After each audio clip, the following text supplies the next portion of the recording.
Welcome, huge movie fanatic Nate, stopping on by. This time I'm coming your way to review a movie that I think is more or less regarded as a classic among, film fans and cinephiles and all that kind of stuff. My introduction to Peter Bogdanovich was actually, I think, the mid '90s when I actually rented the Laserdisc of Paper Moon. So I saw Paper Moon as a teenager, liked that quite a bit ever since, and subsequently got the DVD, and then recently got the Criterion Blu-ray, which I'll be reviewing the movie and Blu-ray of that one of these days.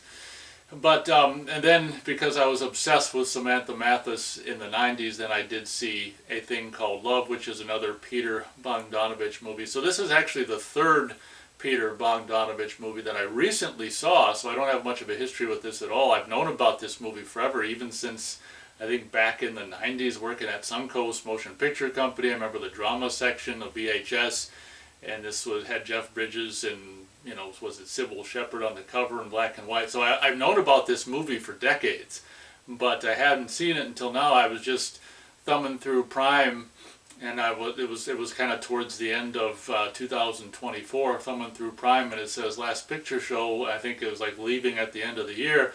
So I'm like, you know what? I've never seen this. I really should see it. And so I saw it before, and it was funny because I had to watch it. It was right towards the end of 2024, so I had to make sure I watched the whole thing before it went away or whatever, became unfree or whatever happened to it. So, I can't say I'm a big fan of, Thing Called Love movie because it has to do with, I think, country music and stuff, other than just Samantha Mathis and Sandra Bullock being in that movie. Just the eye candy of them young girls was fun about Thing Called Love. But I'm a big fan of Paper Moon ever since I saw it.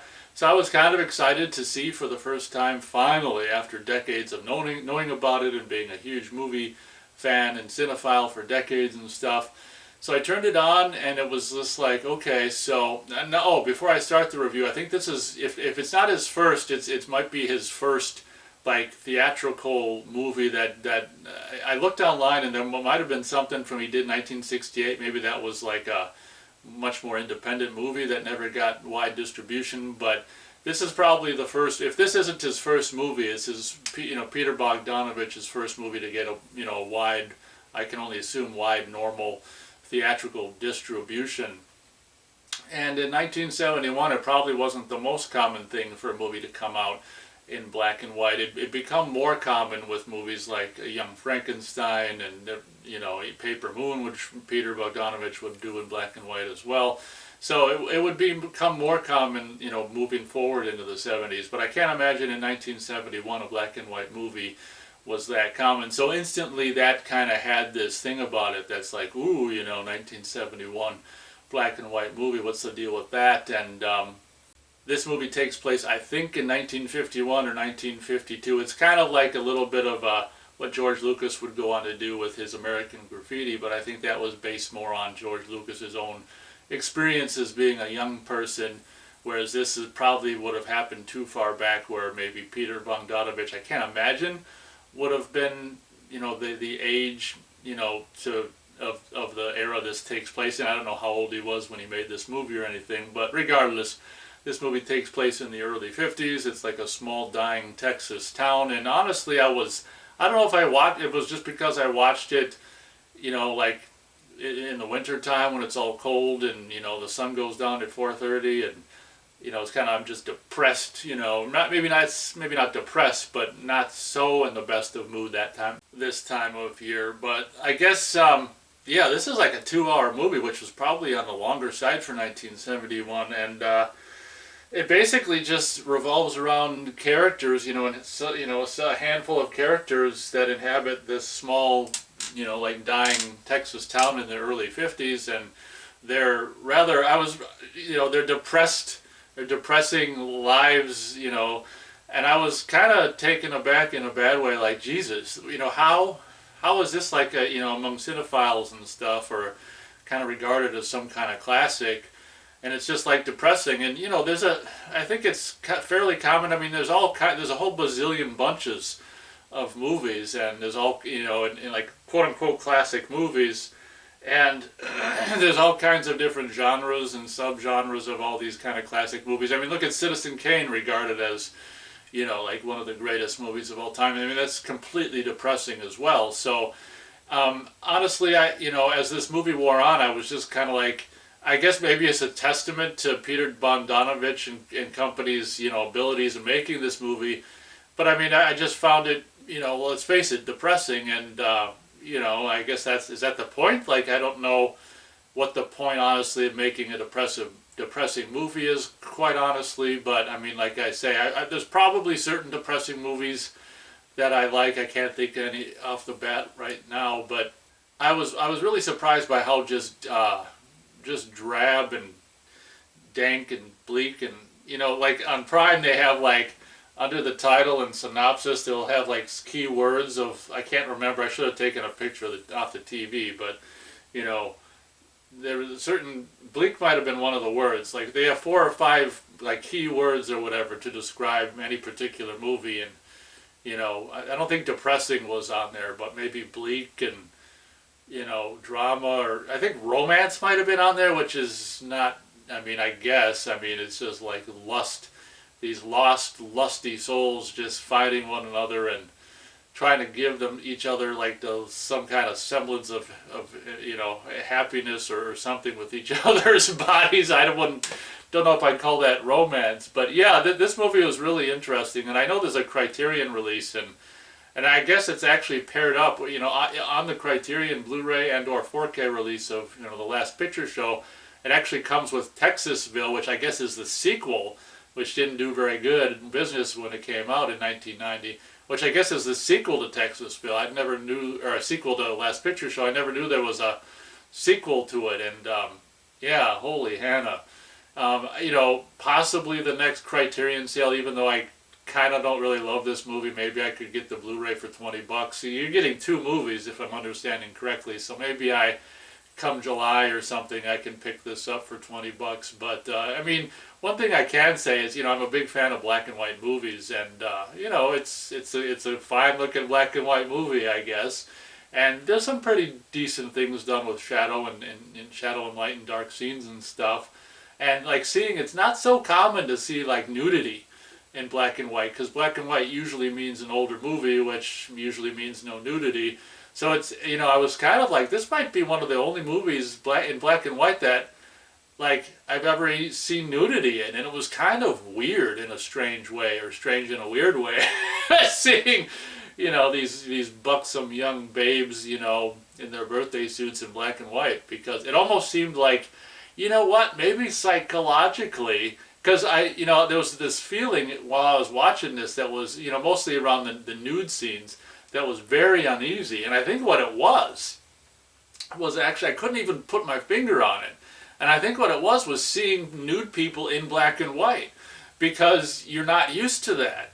And the whole notion of seeing nude people in black and white, it almost made it feel like this was, you're not used to seeing completely naked people in 1950, in the early 50s. So this was maybe the thing that made me uneasy about the nude scenes in this movie, is it almost felt like someone's home movies, and you're watching something you're forbidden that you shouldn't be seeing, like black and white film footage of young people naked and stuff. It really kind of, when that pool scene, everyone at one point someone invites a lot of the high school kids to this pool party where they all, parents are gone, and they all get naked. They all have to stand on the diving board and strip down, get naked, and jump in, and everyone's just having this pool party naked, guys and girls, of course.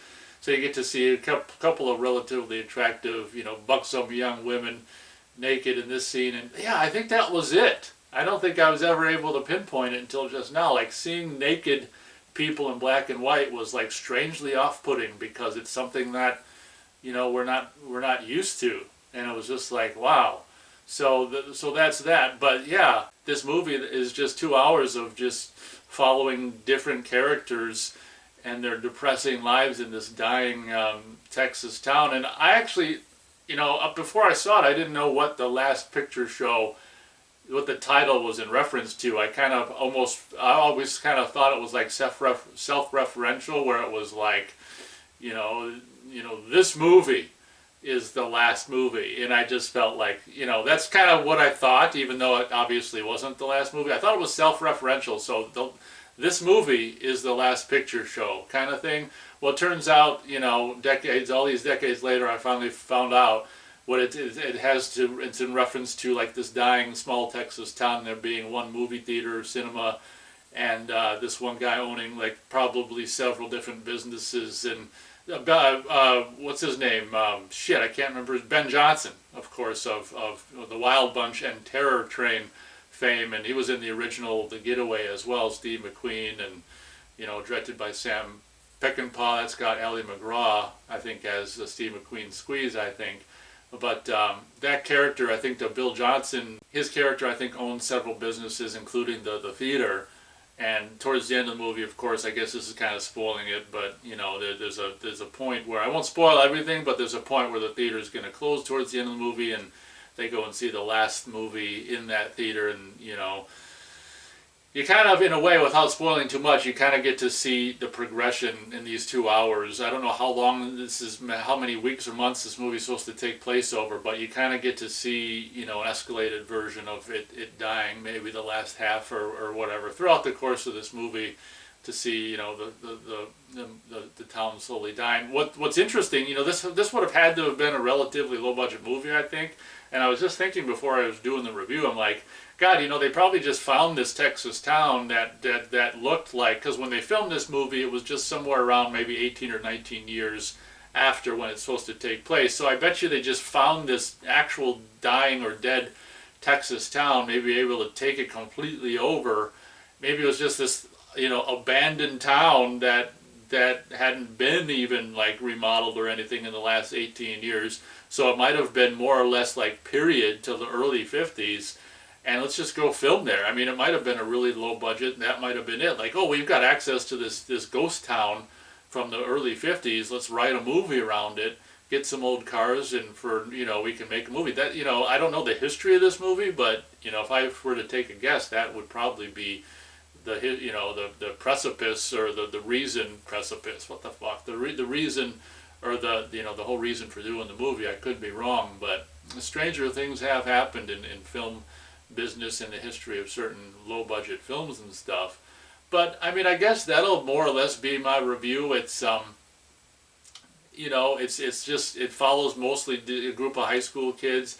This is some of these characters' very first film. Like I know that Randy Quaid is in Paper Moon. He was super young. Turns out Randy Quaid is in this. Obviously, he's even younger. You've got, of course, I think the Jeff Bridges, probably one of his early movies. Of course, he looks like early. I don't know what he'd be, early 20s probably in this movie. What's her name that I guess would go on to be in a relationship with Peter Bogdanovich, lucky bastard. What's her name? Is it Sybil Danning? Sybil, is that her name? If that's not her name, I'll put her real name on the screen. But I think this is her first movie. You get to Peter Bong. I don't know if they would have been going out while they were making the movie or not. But regardless, Peter Bogdanovich would end up, I think, getting together with her later on. And I was surprised to be able to that you were able to see her basically topless and naked in this movie in black and white as well. And all I can say is Peter Bogdanovich was lucky there for a while. And so those are like the main stars. Then, like I said, Ben Johnson is in this, and probably some other people. If you've seen a lot of movies with that take place in the South, there's a lot of familiar faces as well that usually are in a lot of the movies that take place in the South and stuff. And even, is it John Hellerman or something, the guy who'd go on to play Higgins in the Magnum P.I. television series? He had a bigger part than Peter Bogdanovich's Paper Moon, which Peter Bogdanovich would make after this. But he's got a very small part in one scene, I think, as just a teacher. But yeah, this movie just follows this group of, I guess, high school kids and their trials and tribulations, and mostly focused around the high school kids, but obviously you've got scenes with adults like Ben Johnson and intermingling with the high school kids, and also Cloris Leachman, who I grew up with her as Frau how do you say that? Frau Blucher, and and Young Frankenstein. I recognized her in this movie, but I couldn't pin her. And then I knew the name, and I was just like, I can't. Oh, and I'm like, oh, at some point I'm like, oh, that's Frau Frau Brucker, or whatever the hell her name is in Young Frankenstein a couple of years before Young Frankenstein, another black and white movie. So like I say, I don't know if this started, if this movie started the trend of like, here and there a few black and white movies in the early 70s or what, but it'd be interesting to know what people thought about, these few movies coming out in black and white in the early 70s. They probably just were so over it because movies had been black and white for decades, and then maybe in the 60s they went mostly color, and then 71, starts this trend, or of certain movies being in black and white or whatever. But on the same token, they were probably used to black and white. Maybe they didn't care one way or another, so. But yeah, I guess I don't need to go in all of the intricacies of this and that. And honestly, having seen it only once and, 2 hours, it just seemed like, oh man, it seemed really long. Because when you got a 2-hour movie that's mostly just bleak and depressing and that kind of stuff, it seemed really, really long. And all I gotta say is, by the end of the movie, I'm like already, as depressed as the characters in the movie, and then something happens. I won't spoil it. Right at the end of the movie, that says, "Of course that had to happen." If you've seen the movie, you probably know what I'm talking about. And it's like, oh, of course, we're not already depressed enough towards the end of the movie. We got to just kind of, punctuate the depression or the depressive nature of this movie by having this happen, right before the movie ends. So it's just a movie of just seeing all this town slowly dying, and seeing the depressed inhabitants of the town just, barely squeaking by, spiritually, financially, emotionally, sexually, and just, I guess it's kind of an interesting depiction of humanity on the brink of whatever it's on the brink of, just trying to carry on as normal. And it's like, everyone knows, just the slow, just so maybe that'll be my review of The Last Picture Show. It's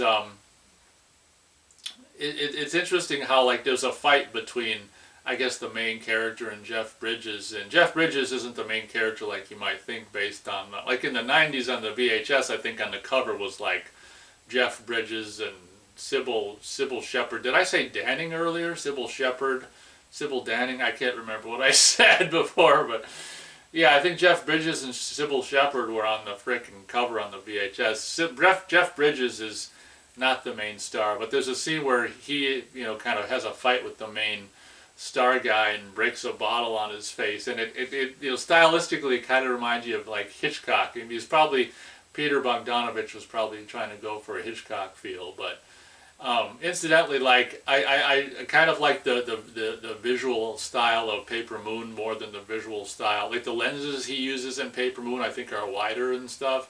So I really, even as a teenager back in the mid-90s when I saw the Laserdisc of Paper Moon, I was like, yeah, I really like that kind of Stanley Kubrick, kind of Orson Welles, wide kind of, the wider lenses kind of cinematography. So I really enjoy that in Paper Moon, and I was kind of surprised.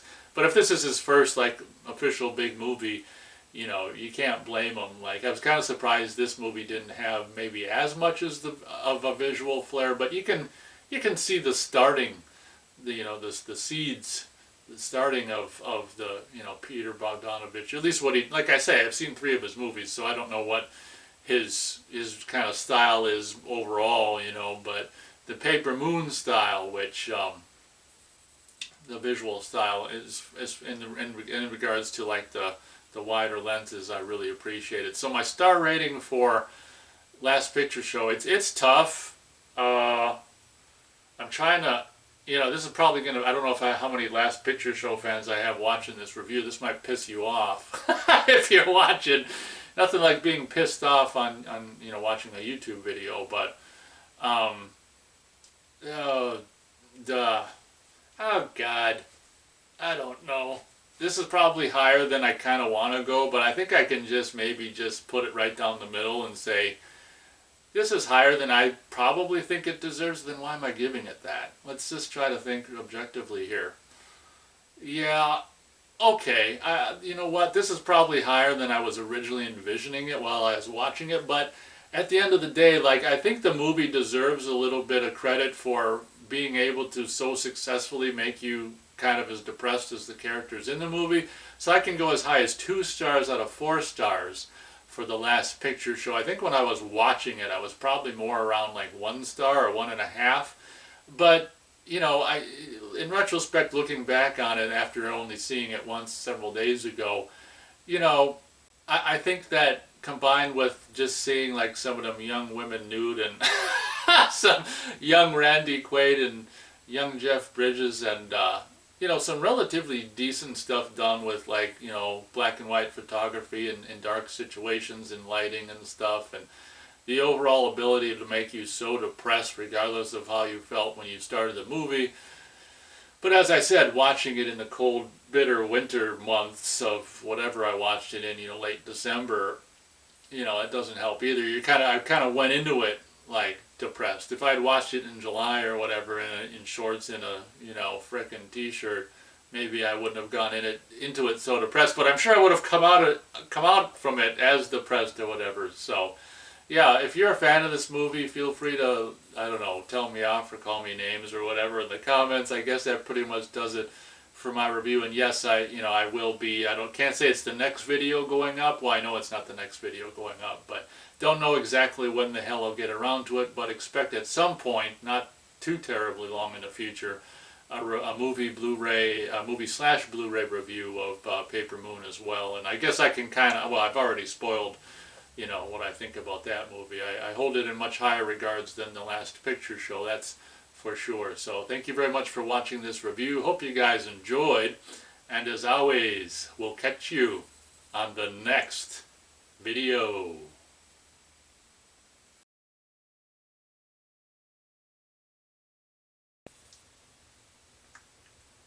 Oh man, I don't know if it's the winter or what, but I've got no energy.